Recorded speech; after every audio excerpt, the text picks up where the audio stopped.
What's up? Hey, Christian. How I'm are excited you? to be on your show. Great. The queen of LinkedIn. What? The And queen of LinkedIn. you're becoming the king of YouTube and content creation, I hear. Is that? I don't know about that, but I'm Well, trying it's really hard. It's a coming. lot of work. We were just talking about it's a lot of work. Yeah. It's a lot of work, Yeah. but that's that we're gonna talk about that. We're gonna talk about, because you gotta use it with LinkedIn, but that's not the secret to LinkedIn. So make sure you watch all the way through to hear all the secrets about LinkedIn and how to get.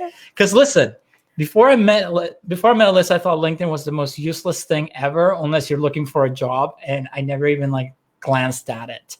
So ever since Elisa and I met, we're in the same mastermind. Yes. And that's how we met. And then we got to talking like people doing masterminds. And, she started helping me out and definitely took my LinkedIn game to a whole new level that I didn't even know existed. So now I know what people feel like when I take their ads to the next level. We're like, whoa, I didn't even know you could do this. That's how I feel. But before we get into it, let's talk about how you got started, because I like to hear people's stories and background. What were you doing before all of this? How did you get started?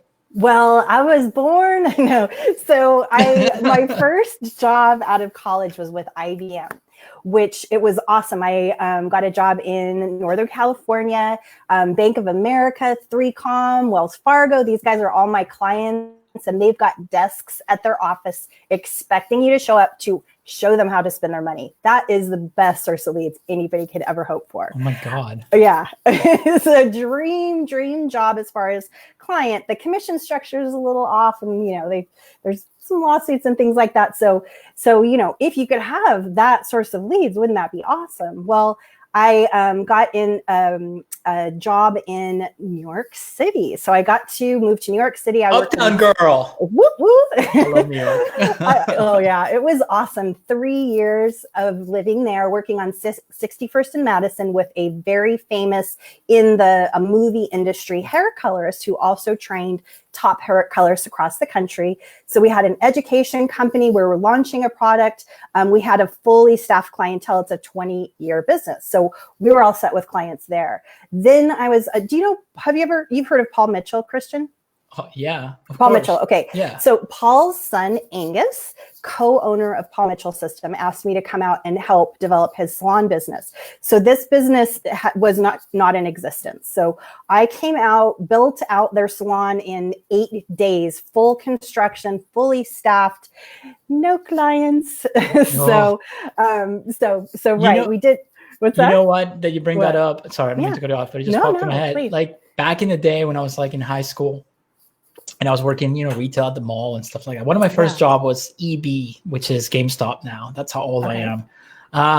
The fun part for me was always, obviously sales, but what I liked the most, it was setting up a new store. That's when I really started learning about marketing. It's why are we putting this here? And then we put it here. So when you walk through the store, you look at this and you work yourself up the value ladder. And that's when I'm like, oh my God, this is so cool. And then that's when it started for me. But anyway, so go ahead, you set up the store. And then it starts to click. And then you're thinking, hey, there's this whole online world. Why not take advantage of that? So I dropped an ad, and the next morning we were completely sold out of 420 appointments. We had people at the door. There's this commercial, open. People were at the door before we got there. And that is when I got addicted. Where did you throw the ad? When did on what platform? What was it? Was it Groupon? So this was when Groupon wasn't anything. Nobody was using it yet. So they were so excited about my results. This was at the very beginning when if you had a Groupon, people could see it.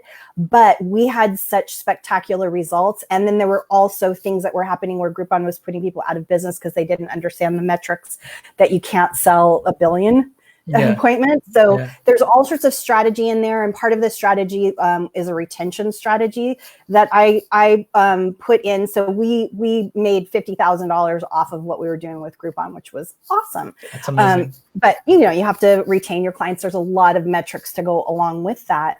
But that's when I got the bug. So when Angus eventually got bored with that project and wanted to build a museum for his car collection, which is a lot of fun, but I wanted to be more on the business and market side. I had the bug, so I had the opportunity to be free to start my own agency. So that's when I moved down to Orange County and started to launch my full service marketing agency. Why Orange County out of all places? Just because it's pretty?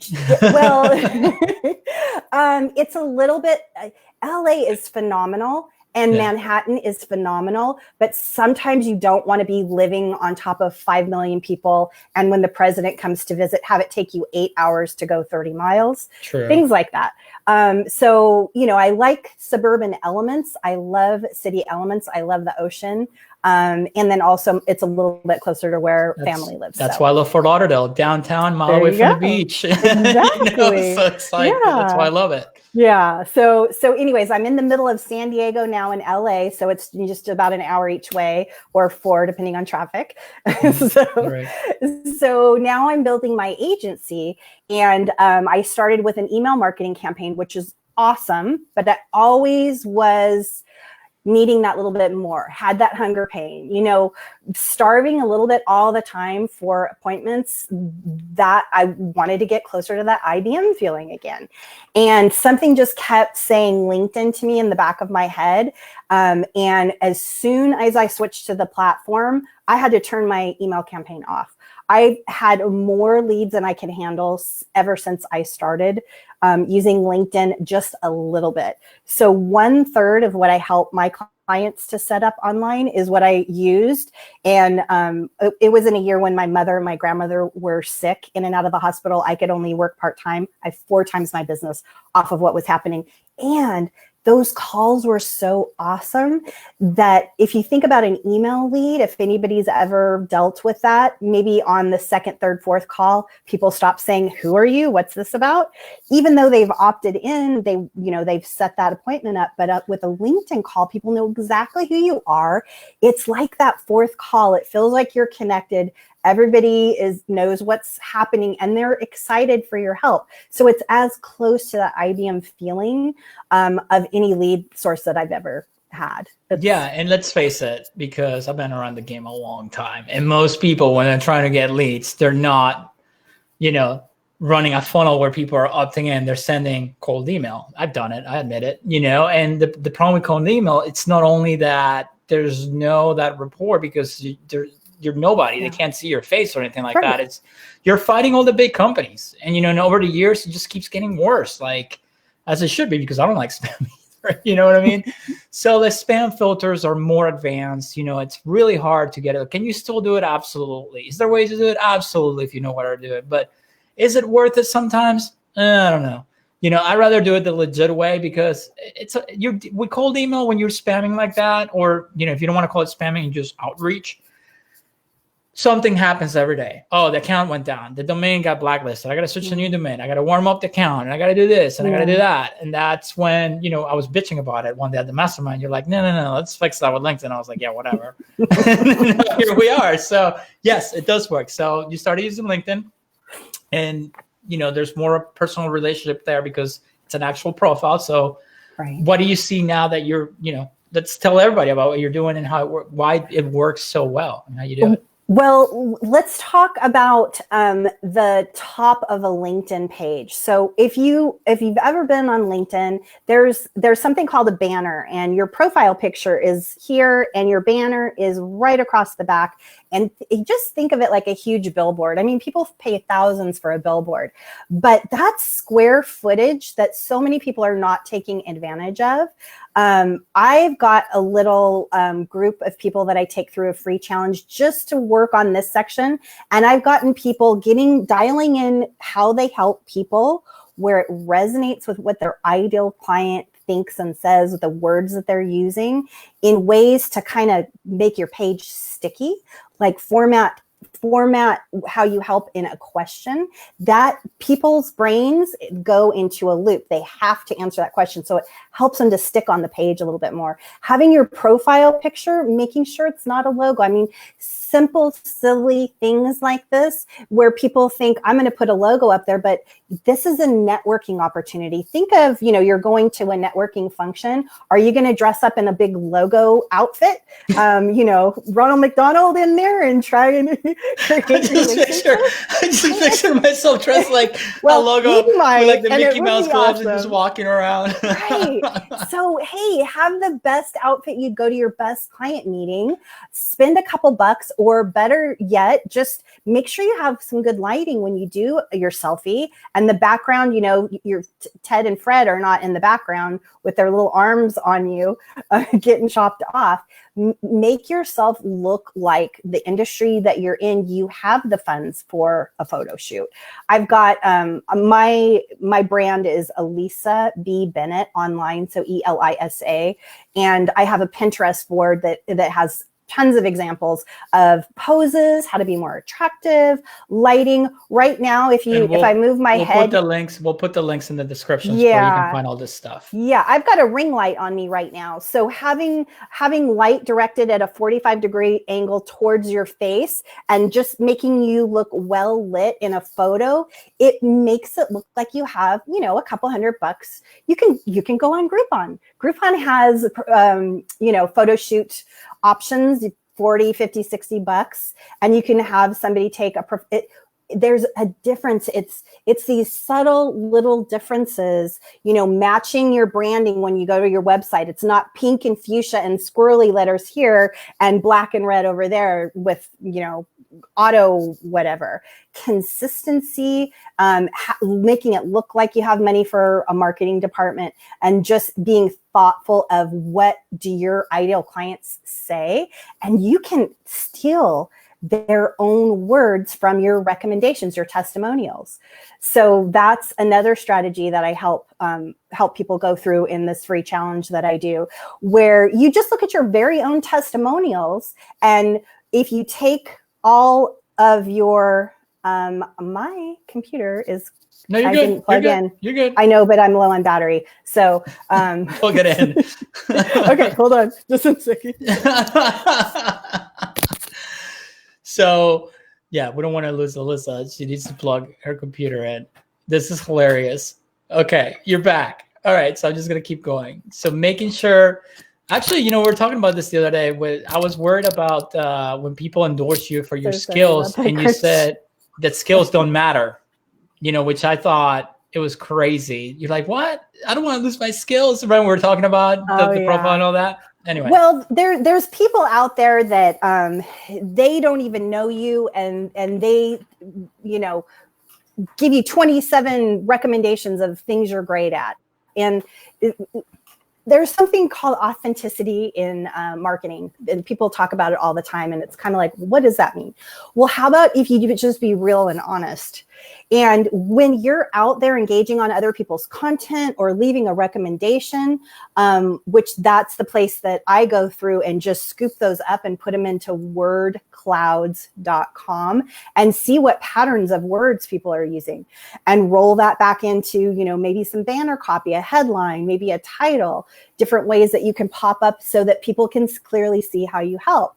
But I mean, you're showing up to somebody and saying, here I am, I'm giving you this gift, but it resonates to me as a lie. And I'm just so honest and truthful. And I find so much success in coming from that perspective and being rewarded massively on LinkedIn. So if you want to give somebody value, go to their content. Maybe you have a whale, somebody you'd love to be doing business with.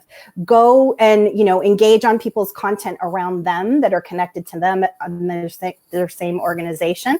And now your LinkedIn page is set up all about how you help people. So when you're engaging, it's very clear how you can help. And if there's a good fit, then that person will reach out.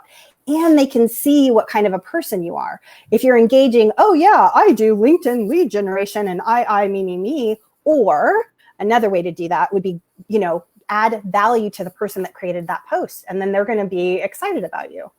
Well, like everything else, you should be using the same type of strategy. But so you had to jump in there because you were going to lose your battery. But let's go roll it back a little bit. So you were talking about the banner. You were talking about, so the way I used to do it before I started working with you was that it was just a regular banner. I didn't think about it, which I should have known better because my Facebook, it's all about optimization, right? But for some reason, I didn't put 2 and 2 together. Well, because it's just a job search site.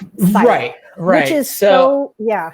Go ahead. Yeah. So I did that, and then I couldn't care less about, you know, the headline, or I just put like, okay, this is my past, and boom, boom, that was it. But the way you actually write the headline, you treat it like a funnel. That's basically what you're doing. You treat it like a sales funnel. That is all it is. My website is not a website. It's a landing page. And all you can do on my page is you can book a call, or you can call me, or you can book a call.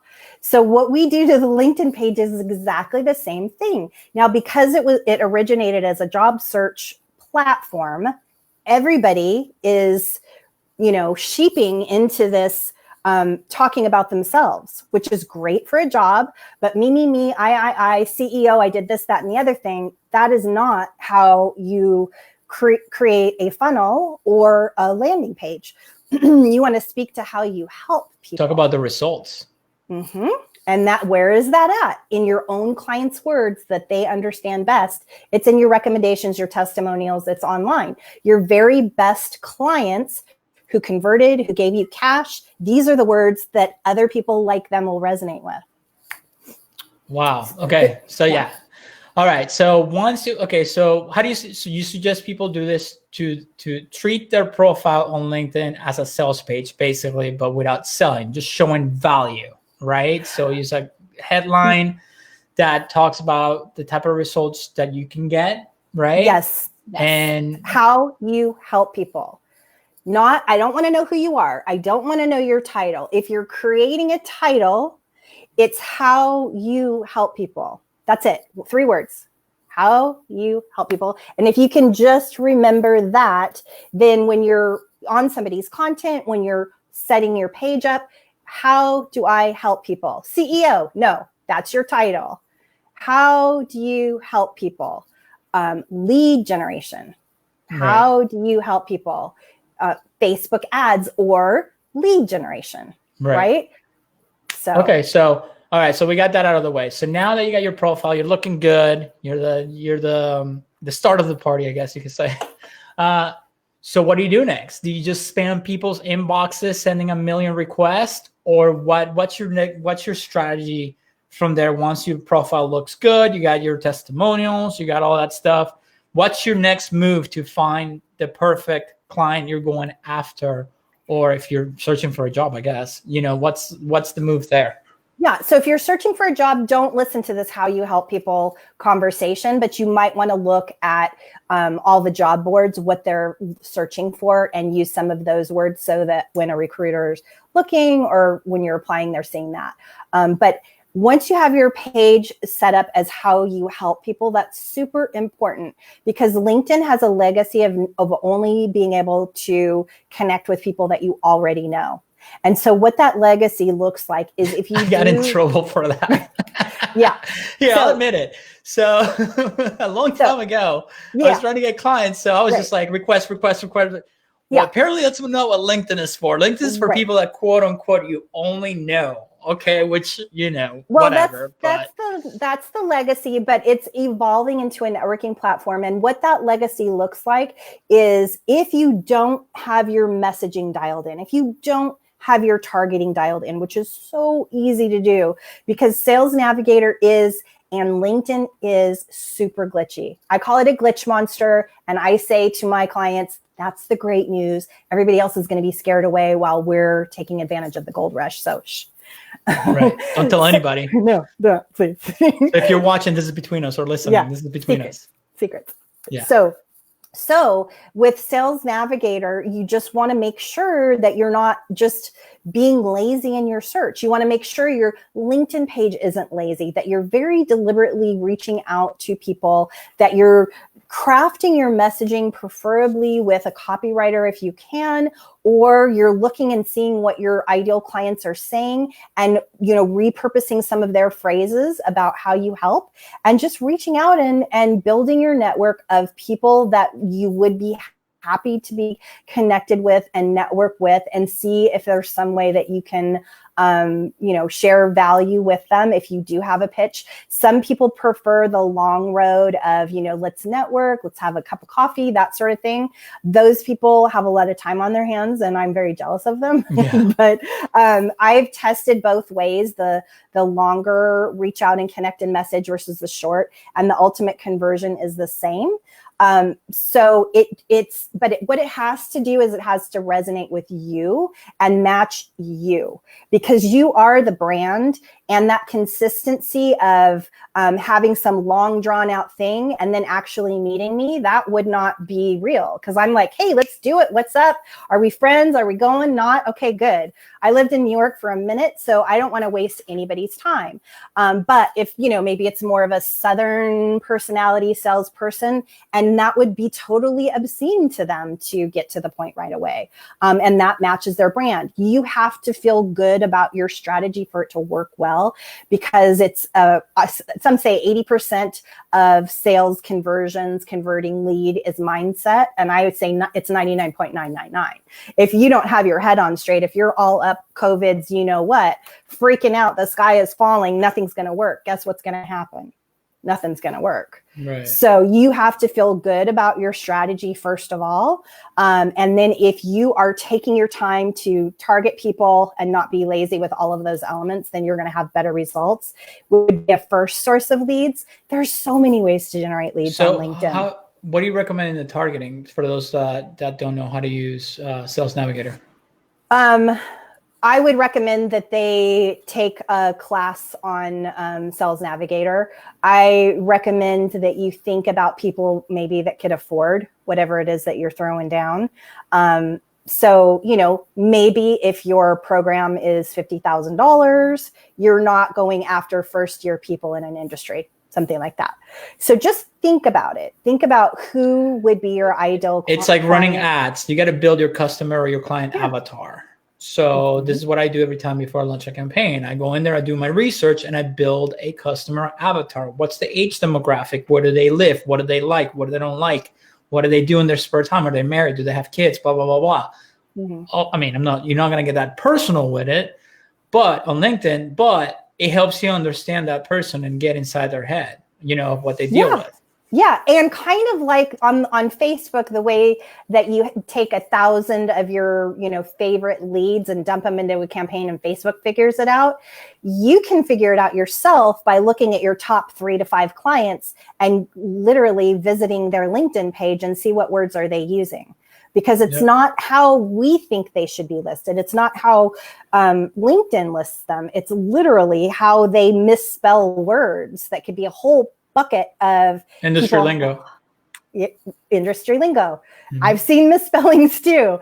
And like a lot of people are getting that same misspelling. So just copy and pasting words that people are using, that you might find a pocket of gold that way. And now the other thing that the messaging, because I get a million when, people send me requests like, I just wanted to connect and let's see if we can get on a quick chat, with no, there's no, what's the bait? There's no bait. There's no hook.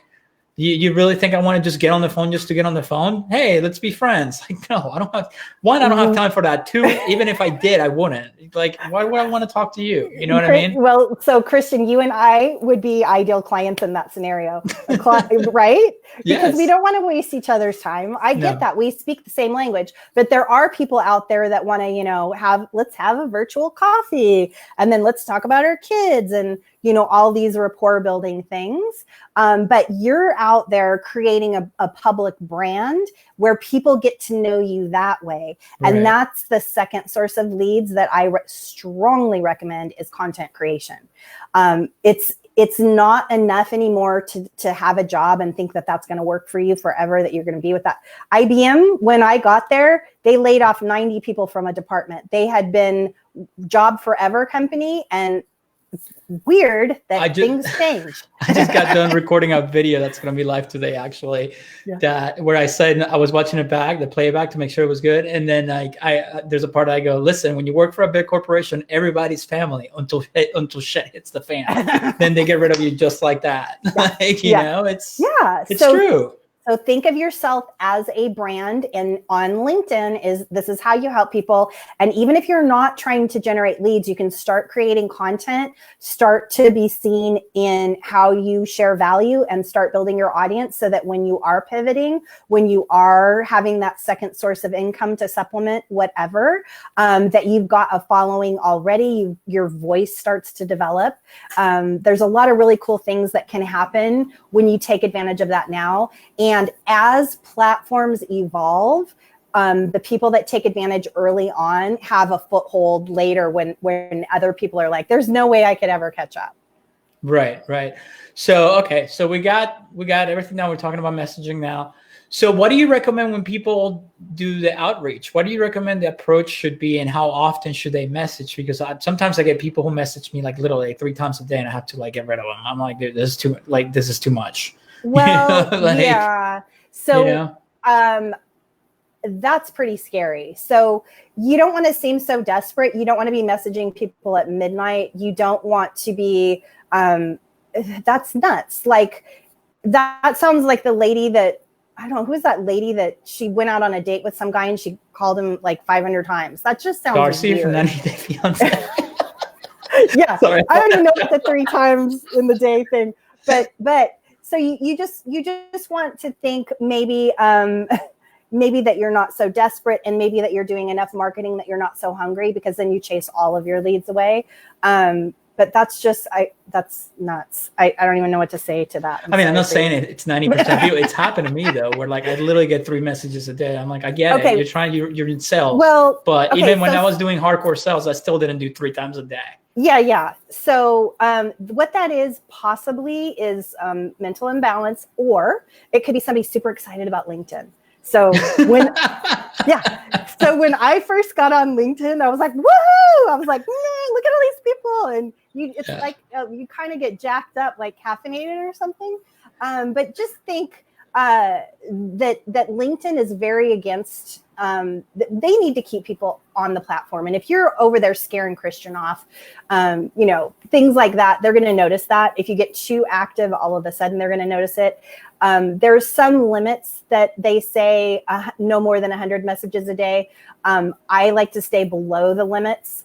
I don't want to ever get to that point. And also, if you don't have all your messaging dialed in, if you go to the limits, you're going to get a bunch of people pressing that they don't know you, because you're going to be irritating people if you're lazy. So be very, very careful. I would say if somebody doesn't have guidance on their strategy, I would message 5 to 10 people a day max. And you're not even going to have access to all of that unless you pay for enhanced platform access. So if you're just reaching out to a couple of people and just getting comfortable on it and seeing if you can get a sale, and then maybe getting some education and guidance so that you don't throw it all away and get this strategy taken away from you, that would be a great idea. It's an awesome platform to have a presence forever. So you don't want to, get super excited and weird and not know what the heck you're doing, and then not even have access to doing any of that stuff. Right. What about people's behavior on the platform? Like this, but this is just me personal, and I don't know if this works or me. So when I go in there and I'm scrolling through my feed or whatever, which is, only when I'm working, just to see what's going on. Like I noticed that people go out of their way to sound super, super, super corporate. Like, okay, I get it. You're on LinkedIn, but you don't have to sound like a robot. Like you're a human being. It's not Facebook, right? You're not going to go on your Trump tangents or whoever you like in politics or whatever, but be human, right? Don't be just a robot that's just corporate, right? Am I right or wrong there? You're absolutely right, Christian, but you're unique. You're very unique in, if anybody's seen any of your posts, they're extremely creative. Like you could make millions of dollars if a corporate organization just saw you. They'd want to snatch you. You'll make a lot more money working for yourself. What's that? I said it will cost them a lot of money for me. Well, yeah. And they get you all locked up. I'd lock you up in a minute. So what's happening on LinkedIn is there's the LinkedIn mafia, the LinkedIn police, and they go around and tell everybody what they should be doing. And what you should be doing is listen to people and see what sounds right to you, because it's about authenticity. It's not about me being like you, Christian, or you being like me, Elisa. It's about us talking about things that are going on. What can you help people? So you want to be sharing helpful content that people business minded of the way that you can help people can take advantage of, so they can see what it would be like to work with you. Oh, this is the kind of help she gives. I give away free education all the time.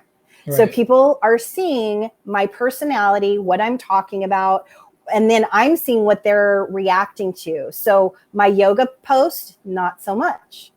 Right? Food. I probably wouldn't share food other than to make fun of it, because people say this isn't Facebook and you shouldn't and you're not supposed to date and this is what you're supposed to do because I'm the food's for Instagram. Well, content that does best on LinkedIn is text based. People are in a business mindset, but that doesn't mean that you can't talk about everything. Know your platform, know what converts best, but variety is the spice of life. So video and pictures, yes, but lightly, only as variety, maybe in an article. I tell people is when you're trying to define your persona on a platform, you got to choose it's called the J5. And I actually learned this from Russell Brunson, where you pick 5 topics that you're going to be about in that platform. Okay. So for example, for you, one could be yoga, one could be LinkedIn, lead generation or whatever. 3, family. 4, where you live. And then that's what you always talk about to bring, so they know what they're going to get, and always keep it in those 5, what do you call it? Avatar. No, it's not avatars. 5 topics. Sorry, 5 topics. And, it seems to work well when you do it that way. Yeah, that is a good way to get people to know you.